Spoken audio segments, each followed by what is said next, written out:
नमस्कार मित्रांनो, आज आपण पाहणार आहोत एका माशाची गोष्ट जिचं नाव आहे सोन्याचा मासा। एका छोट्या गावात गणू नावाचा एक गरीब कोळी राहत होता।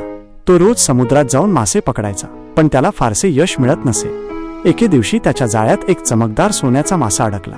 तो मासा बोलू लागला, मला सोडून दे, मी तुझी एक इच्छा पूर्ण करीन। गणू थोडा विचारात पडला। त्याला पैशांची खूप गरज होती, पण त्याच्या मनात दया होती। त्याने मासाला सोडून दिले आणि काहीच मागितले नाही। घरी आल्यावर त्याच्या बायकोला हे कळले, तेव्हा ती रागावली आणि म्हणाली, तू किती मूर्ख आहेस, तुला काहीतरी मागायला हवं होतं। दुसऱ्या दिवशी गणू पुन्हा समुद्रात गेला आणि त्या सोन्याच्या माशाला हाक मारली। मासा पुन्हा समोर आला। यावेळी गणूने आपल्या कुटुंबासाठी थोडे अन्न आणि सुख मागितले। मास्याने त्याची इच्छा पूर्ण केली। त्या दिवसापासून गणू आणि त्याचे कुटुंब आनंदाने राहू लागले। तात्पर्य: लोभ न करता साधेपणाने जगल्यास खरे सुख मिळते। गोष्ट आवडल्यास व्हिडिओला लाईक करा आणि चॅनेलला सबस्क्राईब करा।